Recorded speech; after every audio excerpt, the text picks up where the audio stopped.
Arrepentimiento para vida. De manera que también a los gentiles ha dado Dios arrepentimiento para vida.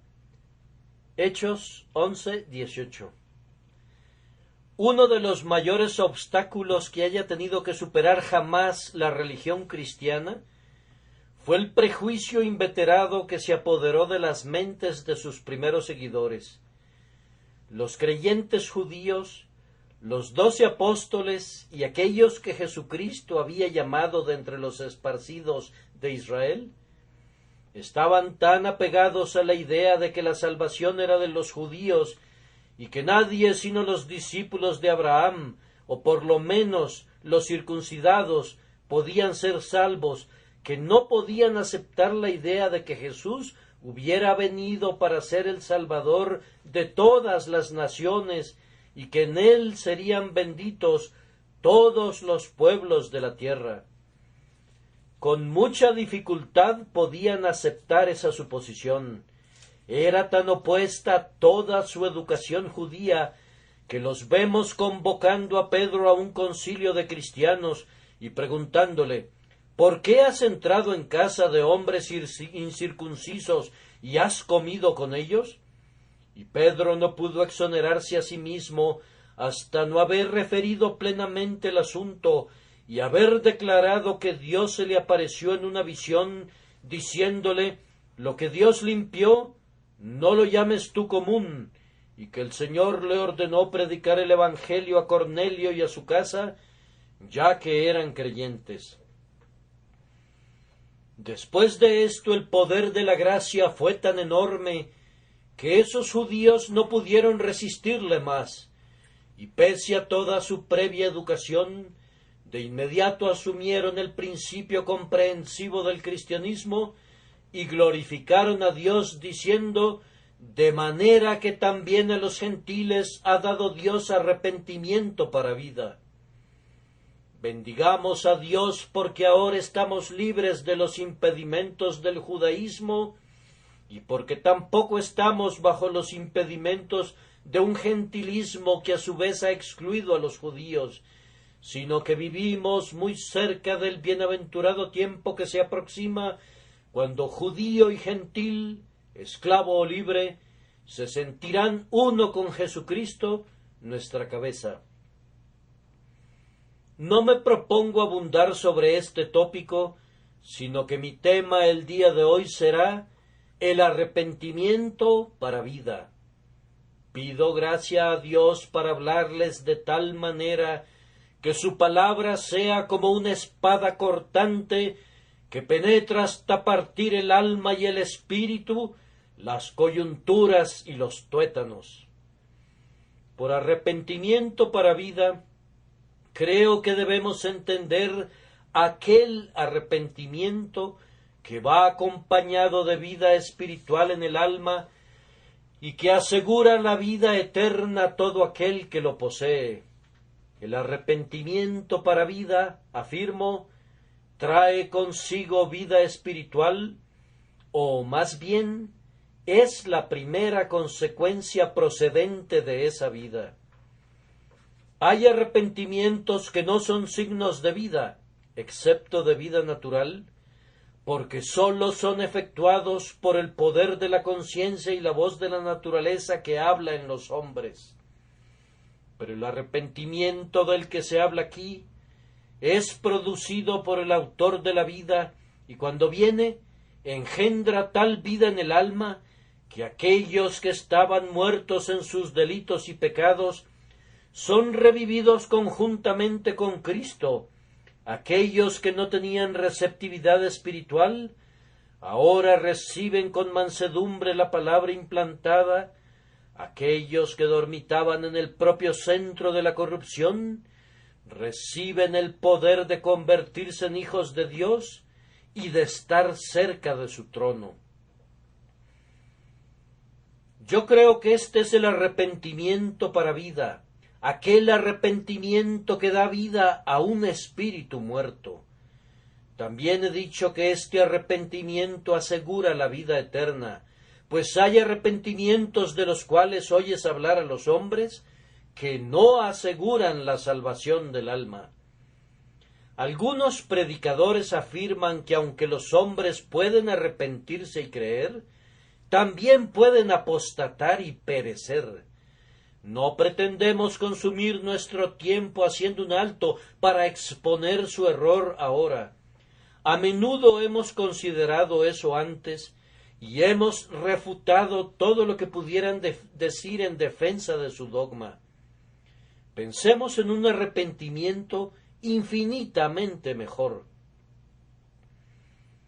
El arrepentimiento de nuestro texto no es ese arrepentimiento, sino que es un arrepentimiento para vida, un arrepentimiento que es un verdadero signo de salvación eterna en Cristo, un arrepentimiento que nos preserva en Jesús a través de este estado temporal y que cuando hayamos pasado a la eternidad nos proporciona una bienaventuranza que no puede ser destruida.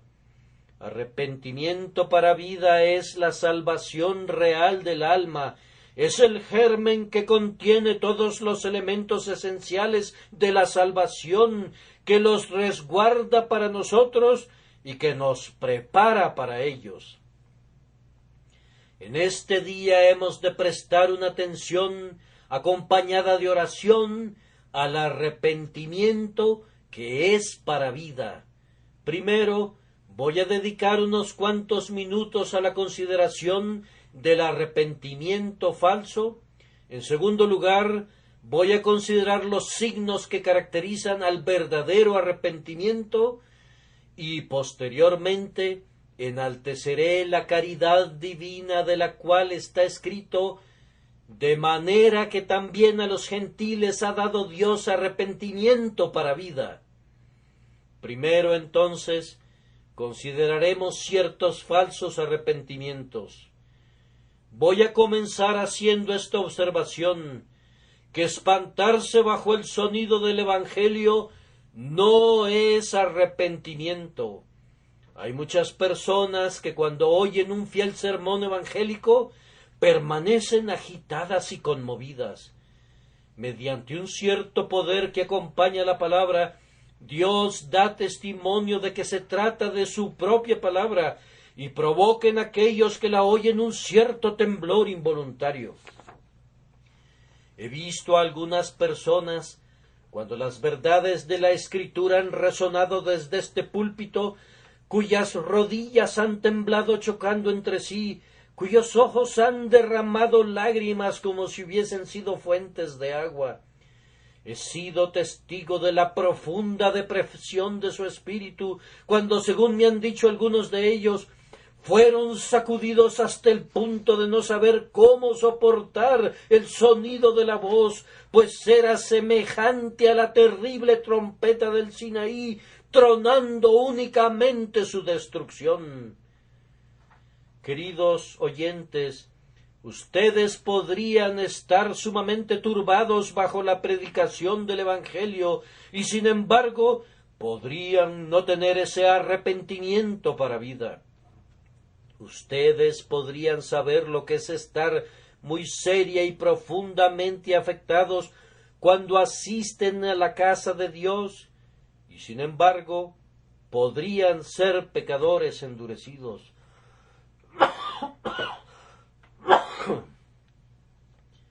Permítanme confirmar esta observación mediante un ejemplo.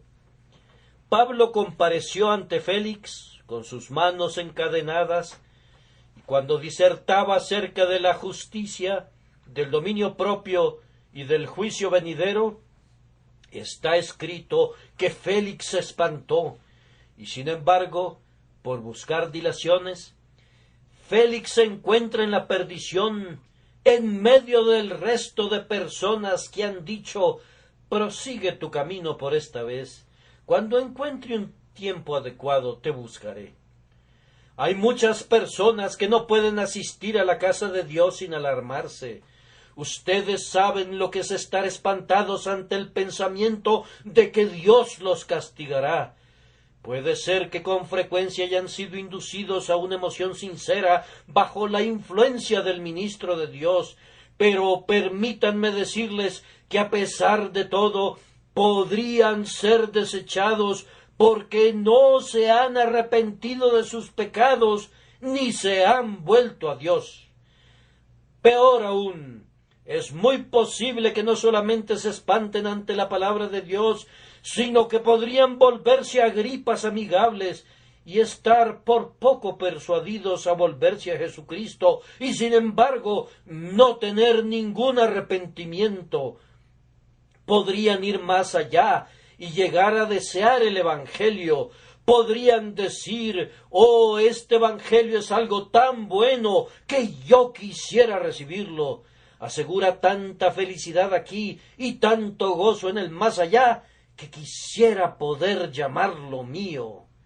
Oh, es bueno oír de esta manera esta voz de Dios, pero podrían quedarse tranquilos, y mientras algún texto poderoso es predicado adecuadamente, podrían decirse, creo que es verdad, pero tiene que entrar en el corazón antes de que puedan arrepentirse. Puedes incluso caer de rodillas en oración y pedir con labios aterrados que esto sea de bendición para tu alma. Y después de todo, podrías ser que no fueras un hijo de Dios. Podrías decir como Agripa le dijo a Pablo, por poco me persuades a ser cristiano. Sin embargo, igual que Agripa, podrías no pasar más allá del por poco. Agripa estaba casi persuadido a ser cristiano, pero no plenamente convencido. Ahora, ¿cuántos de ustedes han estado por poco persuadidos y sin embargo no están realmente en el camino de la vida eterna? ¿Cuán a menudo la convicción los ha conducido a caer de rodillas y por poco se han arrepentido, pero han permanecido allí sin arrepentirse realmente? ¿Ven aquel cadáver? Murió recientemente. Todavía no ha adquirido la lividez mortal, su color se asemeja todavía a la vida, su mano está tibia todavía, podría pensarse que está vivo y casi pareciera respirar. Todo está íntegro. El gusano escasamente lo ha tocado, la descomposición escasamente se ha presentado, no hay ningún olor fétido. Sin embargo, la vida se ha ido. No hay ninguna vida allí. Lo mismo sucede con ustedes. Por poco están vivos. Por poco tienen cada órgano externo de la religión que tiene el cristiano, pero no tienen vida. Podrían tener un arrepentimiento, pero no el arrepentimiento sincero. Oh hipócrita, te advierto el día de hoy que no solamente podrías sentir espanto, sino hasta una complacencia por la palabra de Dios, y sin embargo, después de todo, no tener arrepentimiento para vida. Todavía podrían hundirse en el pozo del abismo y escuchar que se diga, apartaos de mí, malditos, al fuego eterno preparado para el diablo y sus ángeles. Pero, además, es todavía posible que los hombres progresen inclusive más allá de esto y que positivamente se humillen bajo la mano de Dios, pero que sean completos extraños al arrepentimiento. Su bondad no es como la nube mañanera y el rocío temprano que se desvanecen, sino que después que escuchan el sermón regresan a casa y realizan lo que ellos conciben que es la obra del arrepentimiento, es decir, renuncian a ciertos vicios y necedades, se visten de cilicio y sus lágrimas se derraman muy abundantemente por causa de lo que han hecho. Se lamentan delante de Dios y sin embargo, con todo eso, su arrepentimiento no es sino un arrepentimiento pasajero y regresan otra vez a sus pecados. ¿Acaso niegan que exista tal penitencia? Permítanme contarles un caso. Un cierto hombre llamado Acab codiciaba la viña de su vecino Nabot, que se rehusaba a venderla a cualquier precio ni hacer un intercambio. Acab consultó con su esposa Jezabel, que urdió el plan de matar a Nabot para que el rey se apropiara de la viña. Después que Nabot murió y Acab hubo tomado posesión de la viña, el siervo del Señor se reunió con Acab y le dijo: ¿No mataste y también has despojado? Así ha dicho Jehová: en el mismo lugar donde lamieron los perros la sangre de Nabot, los perros lamerán también tu sangre, tu misma sangre. He aquí yo traigo mal sobre ti y barreré tu posteridad.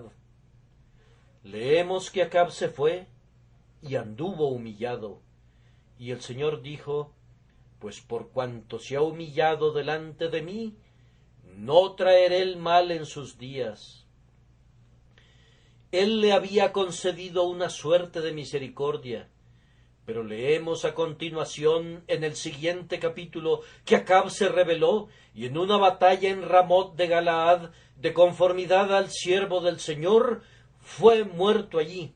Así que los perros lamieron su sangre exactamente en la viña de Nabot. Ustedes también, les digo, podrían andar humillados delante de Dios por un tiempo, y sin embargo podrían seguir siendo los esclavos de sus transgresiones. Ustedes tienen miedo de la condenación, pero no tienen miedo de pecar. Tienen miedo del infierno, pero no le temen a sus iniquidades. Tienen miedo de ser arrojados al pozo, pero no temen endurecer sus corazones contra sus mandamientos. ¿No es verdad, oh pecador, que le tienes pavor al infierno? No es el estado de tu alma el que te turba, sino el infierno. Si el infierno fuera extinguido, tu arrepentimiento se extinguiría. Si los terrores que te esperan fuesen eliminados, pecarías más pérfidamente que antes, y tu alma se endurecería y se rebelaría contra su soberano. No se engañen, hermanos míos, en este punto. Examínense para comprobar si andan en fe. Pregúntense si tienen el arrepentimiento para vida, pues podrían andar humillados por un tiempo y sin embargo no arrepentirse nunca delante de Dios. Muchos avanzan más allá de esto y sin embargo están destituidos de la gracia. ¿Podría ser posible que confieses tus pecados sin arrepentirte? ¿Podrías acercarte a Dios y decirle que eres un miserable? ¿Podrías enumerar una larga lista de tus transgresiones y de los pecados que has cometido sin un sentido de la horripilación de tu culpa, sin una sola chispa de odio real a tus acciones? Podrías confesar y reconocer tus transgresiones y sin embargo no sentir un aborrecimiento del pecado, y si no resistes al pecado en la fortaleza de Dios, si no lo abandonas, este supuesto arrepentimiento no sería sino el color dorado que luce la pintura decorativa. No se trata de la gracia que realmente transforma en el oro que soporte el fuego. Digo que podrían llegar a confesar sus faltas y sin embargo no tener arrepentimiento. Además, y entonces habré tocado el más lejano pensamiento que he de dar sobre este punto, podrían hacer alguna obra digna del arrepentimiento y sin embargo ser impenitentes. Déjenme darles una prueba de esto en un hecho autenticado por la inspiración. Judas traicionó a su Señor, y después de haberlo hecho, un sobrecogedor sentido del enorme mal que había cometido se apoderó de él. Su culpa enterró toda esperanza de arrepentimiento, y en el abatimiento de la desesperación, mas no en el dolor de la verdadera compunción, confesó su pecado a los sumos sacerdotes, clamando: «Yo he pecado entregando sangre inocente». Ellos le dijeron: «¿Qué nos importa a nosotros? Allá tú». Entonces arrojó las piezas de plata en el templo para mostrar que no podía soportar cargar con el precio de la culpa, y las dejó allí. ¿Salió y fue salvo? No, salió y fue y se ahorcó. Y aun entonces la venganza de Dios le siguió, pues cuando se colgó, cayó desde la altura donde estaba suspendido y quedó destrozado. Se perdió y su alma pereció. Pueden ver lo que este hombre hizo. Él pecó, confesó su error y devolvió el oro. Sin embargo, después de eso, fue un réprobo. ¿Acaso no nos pone a temblar esto? Pueden ver cuán posible es ser tan aproximadamente el remedio de un cristiano que la propia sabiduría, si solamente fuera mortal, sería engañada. Ahora, habiéndoles advertido así que hay muchas falsas clases de arrepentimiento, tengo el propósito de ocupar un corto tiempo haciendo algunas observaciones sobre el verdadero arrepentimiento y los signos mediante los cuales podremos discernir si contamos con ese arrepentimiento que es para vida. Antes que nada, permítanme corregir uno o dos errores que aquellos que están viniendo a Jesucristo cometen con frecuencia. Uno es que creen a menudo que deberían experimentar profundas, horribles y pavorosas manifestaciones de los terrores de la ley y del infierno antes de que se pueda decir que se arrepintieron. ¿Con cuántas personas he conversado que me han dicho lo que solamente puedo traducirles en español a ustedes en esta mañana? Más o menos de esta manera: no me arrepiento lo suficiente, no me siento lo suficientemente pecador, no he sido un transgresor tan indisculpable y perverso como muchos otros, yo casi quisiera haberlo sido, no porque ame al pecado, sino debido a que entonces tendría convicciones más profundas de mi culpa y me sentiría más seguro de haber venido verdaderamente a Jesucristo. Ahora, sería un grave error imaginar que estos pensamientos terribles y horribles de un juicio venidero tengan algo que ver con la validez del arrepentimiento. Con frecuencia no son el don de Dios para nada, sino las insinuaciones del diablo. E incluso allí donde la ley obra y produce estos pensamientos, no deberían considerarlos como constituyentes de una parte y una porción del arrepentimiento. No entran en la esencia del arrepentimiento. El arrepentimiento es un odio al pecado. Consiste en apartarse del pecado y en una determinación en la fuerza de Dios de abandonarlo. Es posible que un hombre se arrepienta sin un horripilante despliegue de los terrores de la ley. Podría arrepentirse sin haber oído los sonidos de la trompeta del Sinaí, sin haber escuchado algo más que un distante rumor de su trueno. Un hombre puede arrepentirse enteramente por medio de la voz de la misericordia. Dios abre algunos corazones a la fe, como en el caso de Lidia. A otros acomete con el martillo grueso de la ira venidera. A algunos abre con la ganzúa de la gracia y a otros con la palanca de hierro de la ley. Puede haber muchas formas de llegar allí, pero la pregunta es: ¿has llegado allí? ¿Te encuentras allí? ¿Sucede con frecuencia que el Señor no está en la tempestad ni en el terremoto, sino en el silbo apacible y delicado? Hay otro error que muchas pobres personas cometen cuando están pensando en la salvación, y es que no se pueden arrepentir lo suficiente. Se imaginan que si se arrepintiesen hasta un cierto grado, serían salvos. Oh Señor, dirán algunos de ustedes, no tengo suficiente contrición. Amados, permítanme decirles que no hay ningún grado eminente de arrepentimiento que sea necesario para la salvación. Ustedes saben que hay grados de fe, y sin embargo, La mínima fe salva. También hay grados de arrepentimiento, y el mínimo arrepentimiento, si es sincero, salvará al alma.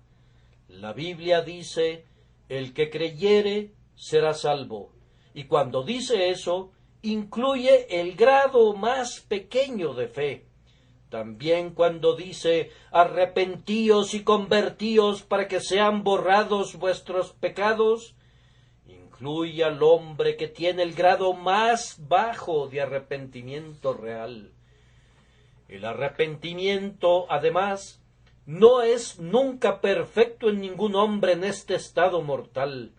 Nunca alcanzaremos la fe perfecta que esté enteramente libre de dudas, y nunca alcanzaremos el arrepentimiento que sea libre de alguna dureza de corazón. El más sincero penitente que conozcan se sentirá parcialmente impenitente. El arrepentimiento es también un acto continuo durante la vida entera. Crecerá continuamente. Yo creo que un cristiano en su lecho de muerte se arrepentirá más amargamente de lo que lo hizo jamás. Arrepentirse es algo que ha de hacerse durante toda la vida. Pecar y arrepentirse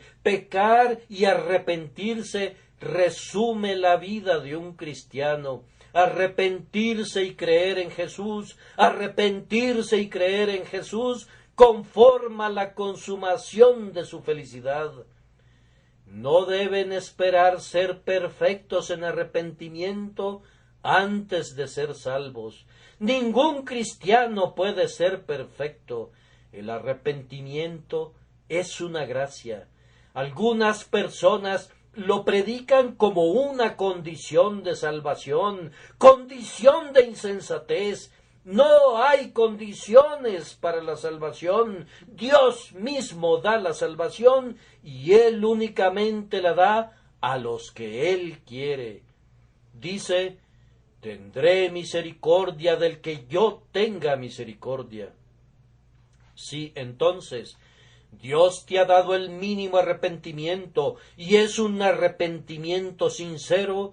Alábalo por ello y espera que ese arrepentimiento crezca más y más profundamente conforme sigas adelante. Entonces esta observación ha de ser aplicada a todos los cristianos. Hombres y mujeres cristianos, ustedes sienten que no tienen un arrepentimiento lo suficientemente profundo, sienten que no tienen una fe lo suficientemente grande. ¿Qué han de hacer? Pidan un aumento de fe y crecerá. Lo mismo sucede con el arrepentimiento. ¿Han tratado alguna vez de alcanzar un profundo arrepentimiento? Amigos míos, si han fracasado en el intento, confíen en Jesús y traten cada día de obtener un espíritu penitencial. No esperen tener, lo repito, un perfecto arrepentimiento al principio. Han de tener contrición sincera y luego, bajo la gracia divina, irán de poder en poder hasta que al final odiarán y aborrecerán el pecado como a una serpiente o a una víbora, y entonces estarán cerca, muy cerca de la perfección del arrepentimiento. Les he dado estas consideraciones entonces como inicio del tema.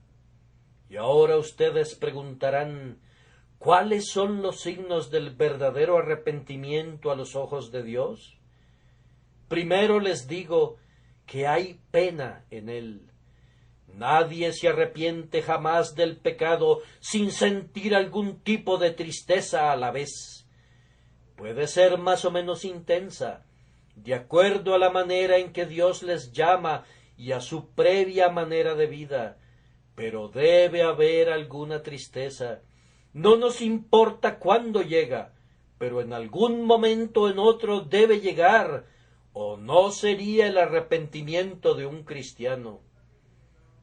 Conocí una vez a un hombre que profesaba que se había arrepentido y en verdad su carácter había cambiado externamente, pero nunca pude ver que tuviera un dolor real por el pecado. Tampoco vi jamás algunas señales de contrición en él cuando profesó creer en Jesús. Yo consideré que en ese hombre se trataba de un salto extático a la gracia, y encontré después que tuvo exactamente un salto igualmente extático a la culpa otra vez. Él no era una oveja de Dios, pues no había sido lavado en contrición, pues todo el pueblo de Dios ha de ser lavado en contrición cuando es convertido de sus pecados. Nadie puede venir a Cristo y conocer su perdón sin sentir que el pecado es una cosa odiosa, pues llevó a la muerte a Cristo. Ustedes que tienen sus ojos secos, sus rodillas sin doblar y sus corazones empedernidos, ¿cómo podrían pensar que son salvos? El Evangelio promete salvación únicamente a aquellos que realmente se arrepienten. Sin embargo, para no herir a ninguno de ustedes y hacerles sentir algo que no es mi intención hacerles sentir, permítanme observar que no quiero decir que deban derramar lágrimas reales. Algunos hombres tienen una constitución tan dura que no podrían derramar una sola lágrima.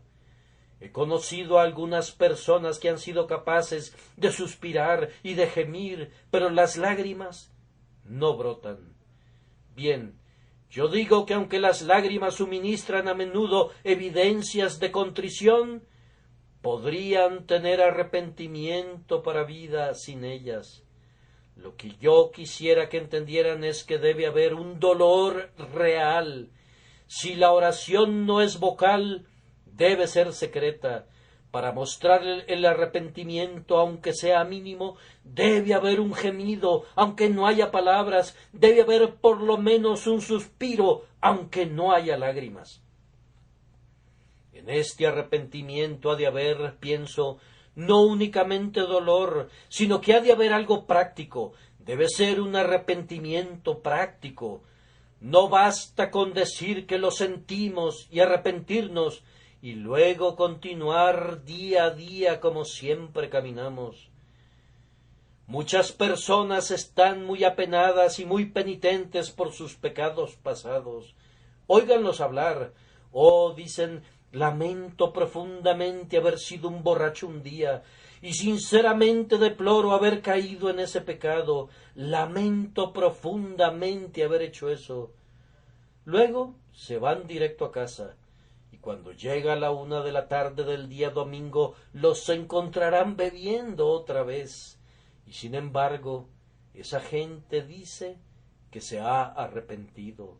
¿Acaso les creerían ustedes cuando dicen que son pecadores, pero que no aman el pecado? Puede ser que no lo amen durante un tiempo, pero podrían ser sinceros penitentes y luego ir y transgredir otra vez inmediatamente en la misma forma en que lo hicieron antes. ¿Cómo podríamos creerles si transgreden una y otra vez y no abandonan su pecado? Conocemos a un árbol por sus frutos, y ustedes que son penitentes producirán obras de arrepentimiento. A menudo he considerado como un muy hermoso ejemplo que refleja el poder de la contrición una anécdota aportada por un piadoso ministro. Él había estado predicando sobre el arrepentimiento y en el curso de su sermón habló del pecado del robo. Cuando iba camino a su casa, un trabajador se le acercó y el ministro observó que tenía algo bajo su uniforme de obrero. El ministro le dijo que no tenía que acompañarle más lejos, pero el hombre persistió. Por fin le dijo: «Traigo un azadón bajo mi brazo que robé en aquella finca. Lo escuché predicar acerca del pecado de robo y debo ir y ponerlo en su lugar otra vez». Eso fue un sincero arrepentimiento, pues lo motivó a regresar y devolver el artículo robado. Sucedía lo mismo con los isleños de los mares del sur, de quienes leemos que robaban la ropa y los muebles de los misioneros y todo lo que se podían llevar de sus casas, pero cuando eran convertidos salvadoramente, les llevaban todo de regreso. Pero muchos de ustedes dicen que se arrepienten y sin embargo no producen fruto. Eso no sirve para nada. La gente se arrepiente sinceramente, dicen, de haber cometido un robo o de haber mantenido una casa de juegos, pero se cuidan de que todas las ganancias sean empleadas en el mejor bienestar de su corazón. El verdadero arrepentimiento producirá obras dignas de arrepentimiento. Será un arrepentimiento práctico.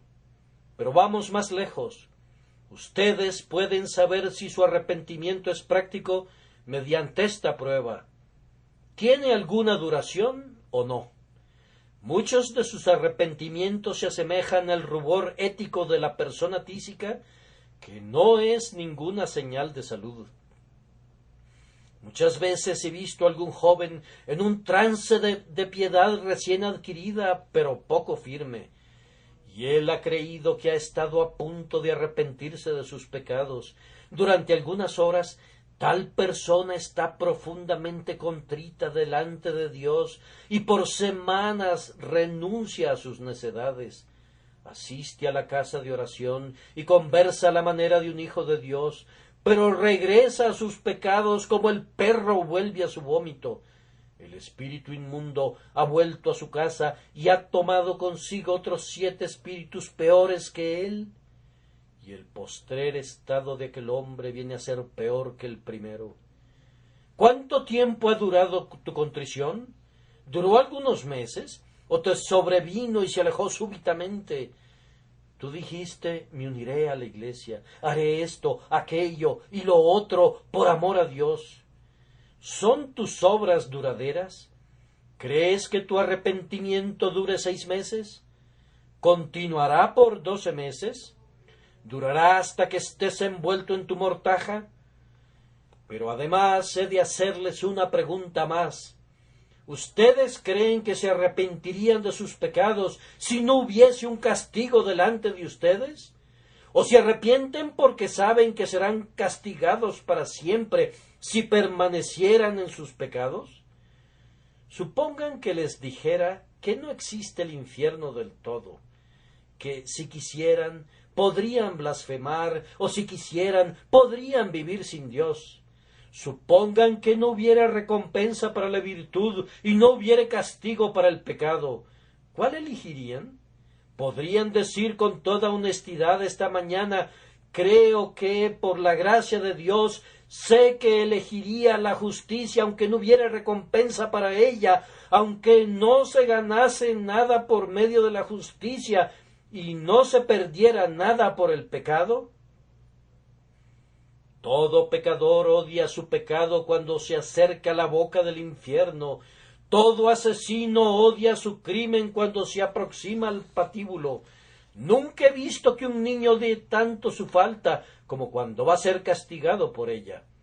Si no tuvieran un motivo para temer al abismo, si supiesen que pudieran entregar su vida al pecado y que pudieran hacerlo con impunidad, aun así sentirían que odiaban al pecado y que no podrían y no querrían cometer el pecado excepto por causa de la debilidad de la carne.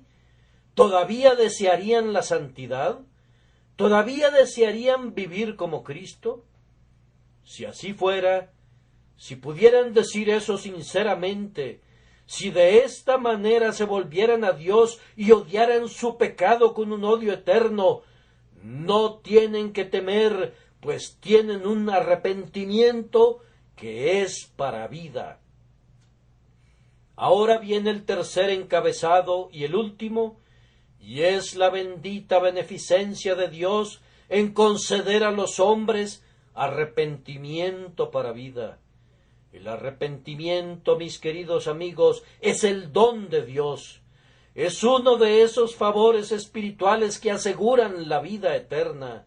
Es una maravilla de la gracia divina que no solamente provea el camino de salvación, que no solamente invite a los hombres a recibir la gracia, sino que positivamente haga que los hombres estén dispuestos a ser salvos. Dios castigó a su Hijo Jesucristo por nuestros pecados y por ello proveyó la salvación para todos sus hijos perdidos. Envía a su ministro. El ministro pide a los hombres que se arrepientan y crean y se esfuerza por llevarlos a Dios. Ellos no quieren escuchar el llamado y desprecian al ministro. Pero entonces otro mensajero es enviado, un embajador celestial que no puede fallar. Emplaza a los hombres a que se arrepientan y se vuelvan a Dios. Sus pensamientos están un poco descarriados, pero después que Él, el Espíritu Divino, argumenta con ellos, olvidan el tipo de personas que eran y se arrepienten y se vuelven. Ahora, ¿qué haríamos nosotros si hubiésemos sido tratados como lo fue Dios? Si hubiésemos preparado una cena o una fiesta y hubiéramos enviado mensajeros para invitar a los convidados a venir, ¿qué haríamos? ¿Ustedes creen que nos tomaríamos el trabajo de ir por todos lados, visitándolos a todos y de hacer que vinieran? Y cuando se hubieran sentado y dijeran que no pueden comer, ¿acaso abriríamos sus bocas? Si todavía declararan que no pueden comer, ¿los haríamos comer? Ah, amados, estoy inclinado a pensar que no harían eso. Si hubieran firmado las invitaciones y los invitados no vinieran a su fiesta, ¿acaso no dirían no habrá fiesta? Pero ¿qué hace Dios?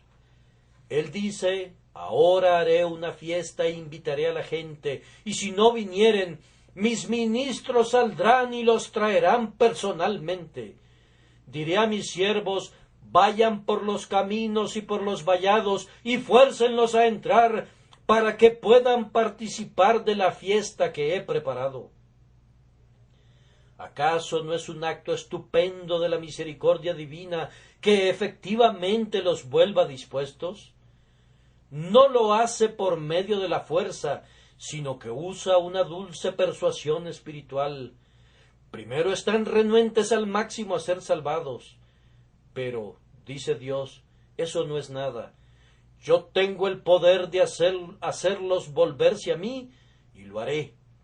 El Espíritu Santo hace penetrar entonces la palabra de Dios en las conciencias de sus hijos de una manera tan bendita que no pueden rehusarse más a amar a Jesús. Les pido que observen que no lo hace por medio de alguna fuerza en contra de su voluntad, sino mediante una dulce influencia espiritual que cambia la voluntad. Él coloca no únicamente un festín de cosas buenas delante de los hombres, sino que los induce a venir y participar de ellas, y los constriñe a continuar festejando mientras los lleva a la mansión permanente y eterna, y al llevarlos arriba le dice a cada uno, con amor eterno te he amado, por tanto te prolongué mi misericordia. Ahora, ¿me amas tú a mí?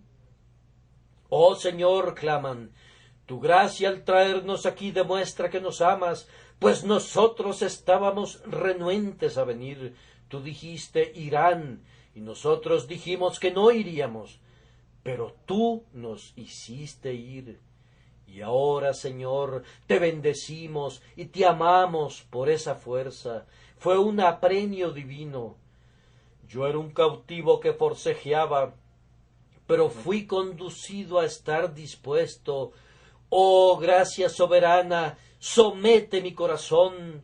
Quiero ser conducido en triunfo también, un cautivo dispuesto para mi Señor, para cantar los honores de su palabra. Bien, ahora, ¿qué dicen ustedes? Algunos dirán, Señor, he estado tratando de arrepentirme durante largo tiempo. En penas y aflicciones he estado orando y tratando de creer y haciendo todo lo que pueda. Les diré algo, lo intentarán por tiempo indefinido antes de ser capaces de hacerlo. Esa no es la forma de alcanzarlo. Oí la historia de dos caballeros que iban de viaje. Uno de ellos le dijo al otro, no sé cómo haces, pero da la impresión que tú recuerdas siempre a tu esposa y tu familia y todo lo que están haciendo en casa, y da la impresión que tú conectas todas las cosas que te rodean con ellos. Pero yo trato de recordar a mi familia constantemente y sin embargo nunca logro hacerlo. No, respondió el otro, esa es precisamente la razón por qué no puedes, porque lo intentas. Si pudieras conectarlos con cada pequeña circunstancia que encontramos, fácilmente los recordarías.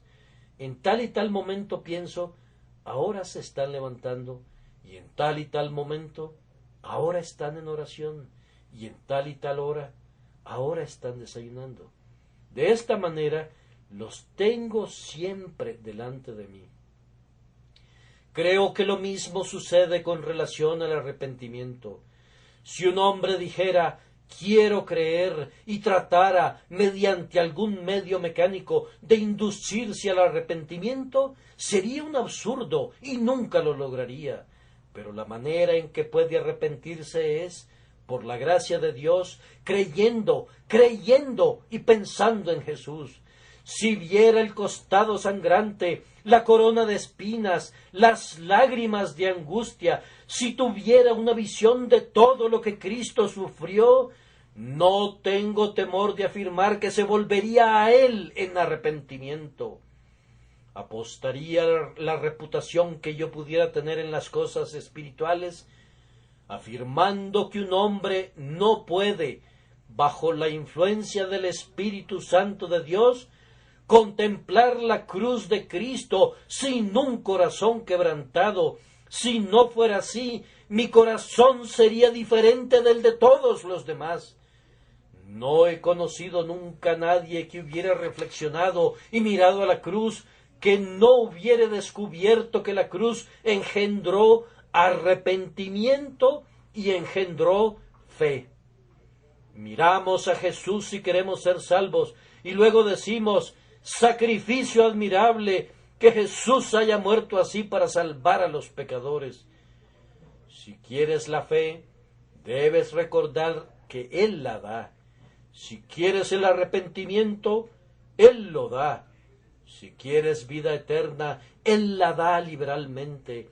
Él puede forzarte a sentir tu gran pecado y llevarte al arrepentimiento por la mirada de la cruz del Calvario y el sonido del mayor y más profundo clamor de muerte, Eloi, Eloi, lama sabactani. Dios mío, ¿por qué me has desamparado? Eso engendrará arrepentimiento. Eso te hará llorar y decir, ¡ay! Y mi Salvador sangró, y mi soberano murió por mí. Entonces, amado amigo, si quisieras tener arrepentimiento, este es mi mejor consejo para ti. Mira a Jesús, y que el bendito dador de todo arrepentimiento para salvación te guarde de los falsos arrepentimientos que he descrito y te dé ese arrepentimiento que existe para vida. Arrepiéntete, clama la voz celestial, y no oses demorarte. El infeliz que desdeña el mandato muere y se enfrenta a un fiero día. El ojo soberano de Dios ya no pasa por alto los crímenes de los hombres. Sus heraldos son despachados por doquier para advertir al mundo de pecado. Los emplazamientos abarcan toda la tierra, que la tierra concurra y tema. Escuchen, hombres de cuna real, y que sus vasallos oigan también. Juntos ante su presencia dóblense y confiesen toda culpa. Abracen al bendito Salvador ahora, no minimicen su gracia, dobléguense antes de que la terrible trompeta suene y los llame a su tribunal, pues la misericordia conoce el límite establecido y se convierte en venganza allí.